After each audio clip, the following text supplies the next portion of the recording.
And what is going on, guys? You're listening to the Realist Podcast. I'm Blake Carter. Gonna do a solo Keeping It Real today. Basically, my fault why we didn't record this week, or why Kyle and Andrew aren't here. It's just gonna be me. Andrew has work in the morning. Kyle also was working today, making it where we could not have multiple people in this video. So it's gonna be me. It's gonna be a first time thing. So it could be a bit weird. I've tried doing something by myself before, not like show wise, but I've done a show by myself before when we were called Wrestling Rocks, and it didn't go well because I didn't know what to talk about all that much. I wasn't as what's the greatest word, educated with the WWE and with how everything went like I was or like I am now. So I'm just going to give you some like behind the scenes stuff. Basically this video might and more than likely will have a lot of pauses, and it also could have dead air because it could be, points where I'm kind of like thinking, well, what could I say in this sense? So, cut me a break in that. But let's just get right into it real quick. First off, follow us on Twitter, twitter.com/ or not the Realist Podcast, but twitter.com/ Realist Podcast or at Realist Podcast. We're also on Facebook. The Realist Podcast is all you have to search for. Also, if you want to support us, and we always want your support, it's for free. We don't need to spend a dime. Hit that subscribe button, hit the like button, comment in the video if you're enjoying what you're listening to. But let's get right into it. Obviously, the first thing you see is Brock Lesnar. There's been a lot of news going on with Brock Lesnar, as everyone knows. With the failed drug test after UFC 200, there's been reports that it's the same thing that John Jones has or had. So I haven't heard a lot about what he got caught with. So the big news this week is WWE has exempted him from the wellness policy or drug test, meaning he does not have to take them. And the WWE locker room is not happy, which, I can see why. I mean, the guy is a part-timer and he is a superstar for the WWE and he's part of the roster, and he doesn't have to take the drug tests, which are necessary for every single person on that roster.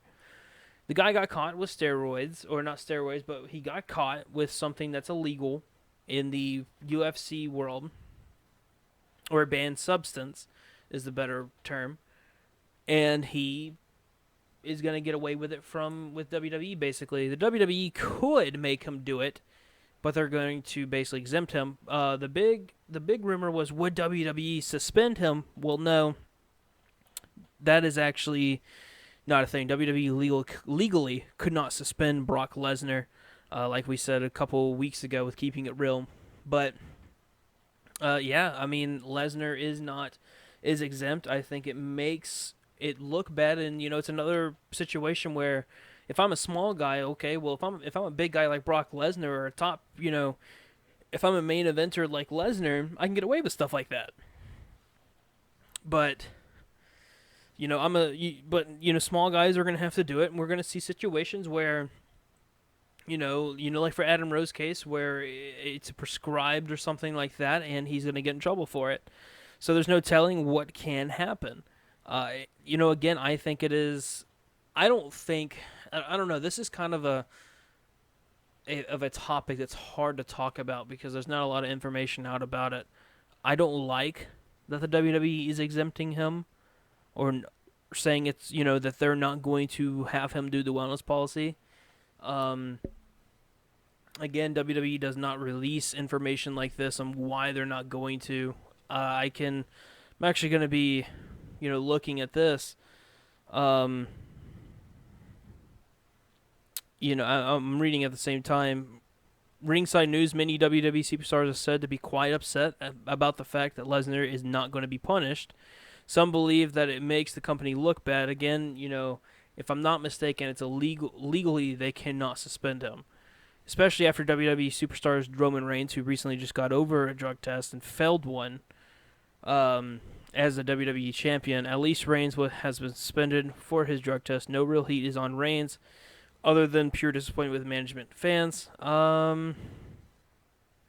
The funniest part, and this is from theinquisitor.com, the funniest part of all of it is that Brock Lesnar had the grapefruits to talk negatively about Roman Reigns and then John Jones at UFC press conference when asked about their failed drug test. Interestingly enough, Brock tested positive for the same substance that removed Jones from the fight versus Daniel Cormier.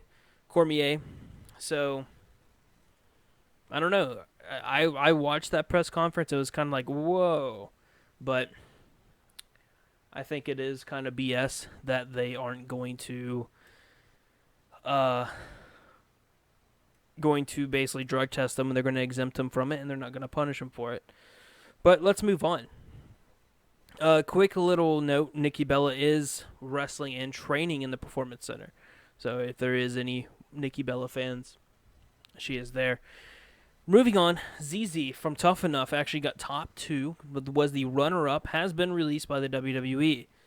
I watched all of Tough Enough. To be honest with you, I don't understand how the guy got through. Honestly don't understand how he got to the finals. I think doing a fan voting system is probably the worst way to do anything. The WWE is obviously a kid-friendly network. We look at it, or the kids are going to look at it. Who do they like? Who do they enjoy watching? Who's going to make them laugh? Instead of I can't remember his name. I'm actually going to look him up right now, but yeah, I'm going to look him up right now and find out who this is.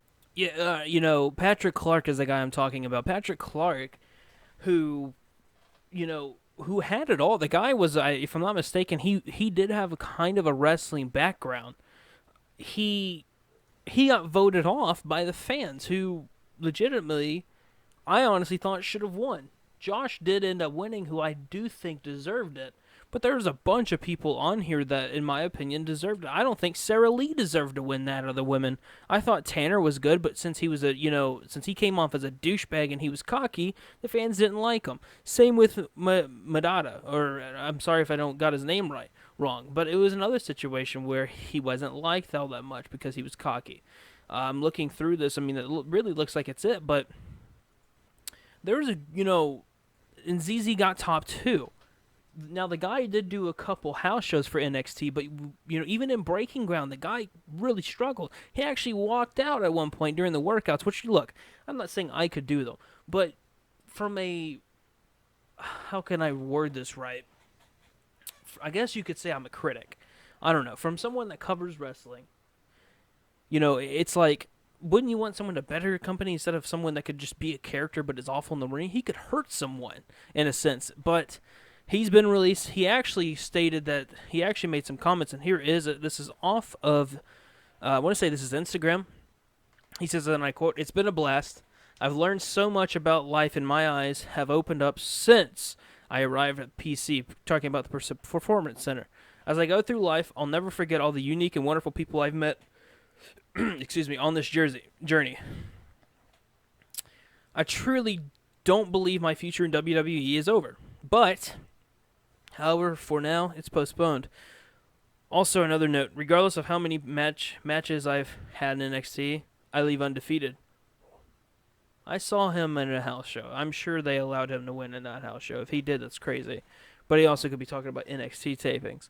For all the people that care, in the meantime, I'm sure they're going to see me on some type of entertaining program. I have way too much real creativity and kindness in me to be pent up and canceled in a normal life. Or concealed is what he meant, not canceled. He spelled that wrong.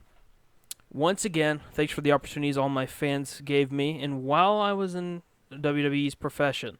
Until next time, I'll catch up, all my baby Gators, on the other side of the bayou. It's crazy. I mean, obviously I feel bad for the guy, but, well, I don't feel bad. I think he, it was one of those, he didn't make it. We also haven't seen a lot of Sarah Lee. Will she be getting cut soon?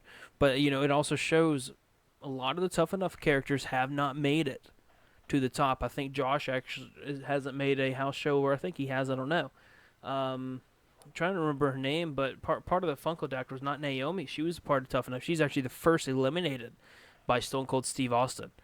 The Miz was on Tough Enough. There's a lot of people on Tough Enough in NXT, but you've never seen anyone go break out and be huge. So that's where I'm at right now. So let's move on to the brand split. Raw versus Raw and SmackDown over the past week. I'm going to give my thoughts on that right now. So Raw, obviously, last week really outshined SmackDown, but then raises the question, did Raw set the standard too high for SmackDown? I think I kind of went a little too harsh on SmackDown. SmackDown started off really good, but then again, you only have maybe 6 guys that can carry that company all in one match. I don't agree that AJ Styles was the one that got pinned in that.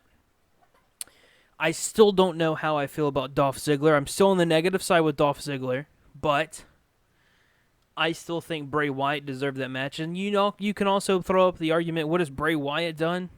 You're right, but Bray Wyatt's character is more likable, and now you have the question is, will Dolph Ziggler go heel? Because that brand does need a lot of heels. As of right now, AJ Styles, Bray Wyatt, Alberto Del Rio, and a few others are the only heel. There's a lot more faces than there is.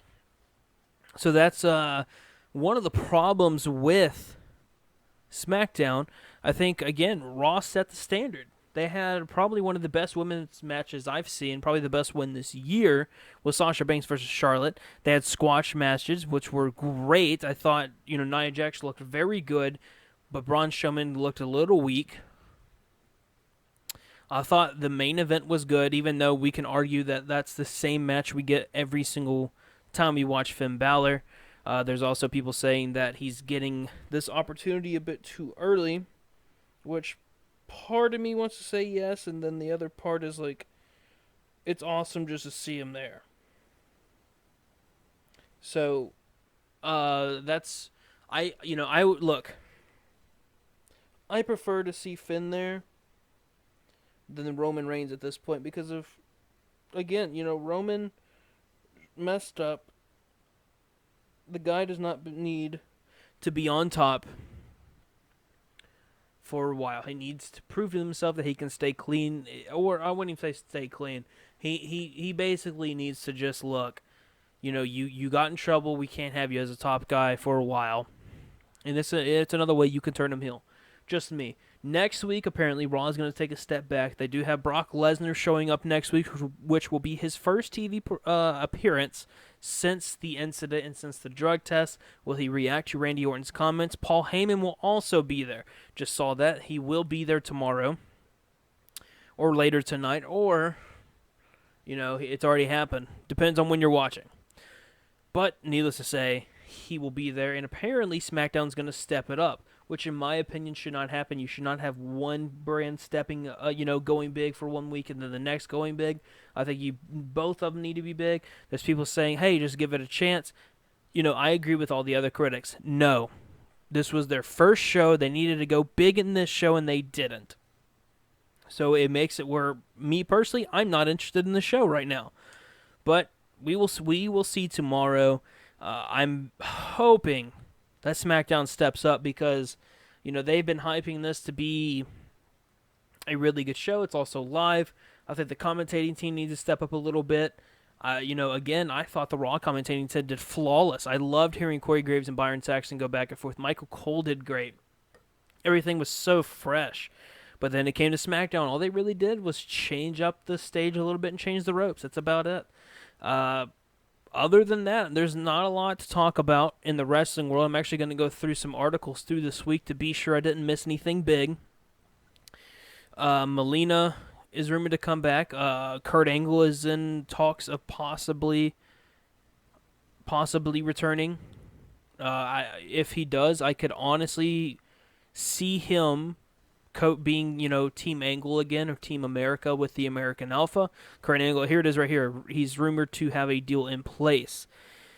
But there's no telling. The guy, he says that he has, and this is disputed, whose claim, from Wrestling Observer, though, who claims that this is not the case just yet. That means a couple things. First is it does hurt the rumor that Kurt Angle has signed a new contract with WWE. However, the wordage means that their talks are taking place, and Angle could indeed be be returning to WWE. It's just a matter of time. I'm honestly kind of getting annoyed and tired of talking about his return. It's kind of like Finn Balor getting called up. He's been rumored to return forever.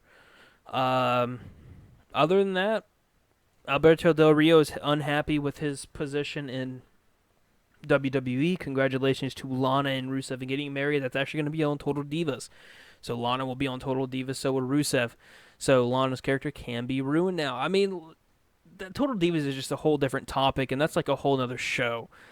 If you want my opinion, every single wrestler that's been on Total Divas, except for Nikki Bella, has gone to the dirt. Storyline-wise is awful. Look, best example is Paige. Paige was great on there, and guess what?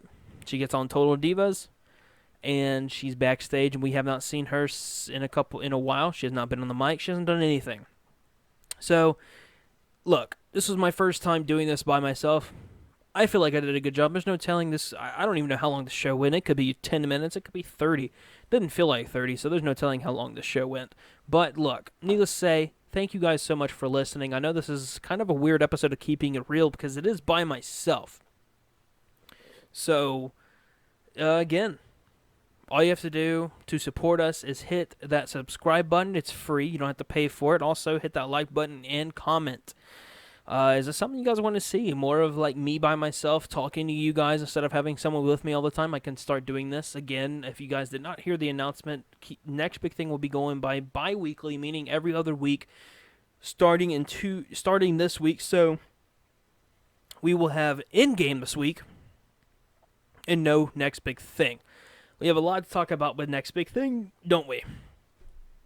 So Mondays is the Monday Night Raw review, depending on when you're listening. This could be tonight, or you could be listening this now, and it be tomorrow. So Monday Night Raw review will be going live immediately following Monday Night Raw, and then SmackDown Live we will be live immediately following SmackDown. This Wednesday will be in-game. We're going to be having State of Video Games. Then Saturday is Keeping It Real. We will have the next episode of that. I will have Kyle and Andrew back finally.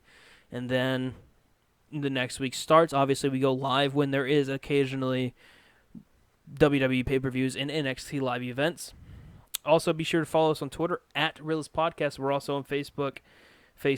Just search The Realist Podcast. I'm Blake Carter, and it's kind of weird not saying, hey, and Andrew Bass and Kyle Lepore. I'm Blake Carter. Thank you guys so much for listening. And again, thank you guys so much for getting us to 35 subscribers. It's been a journey.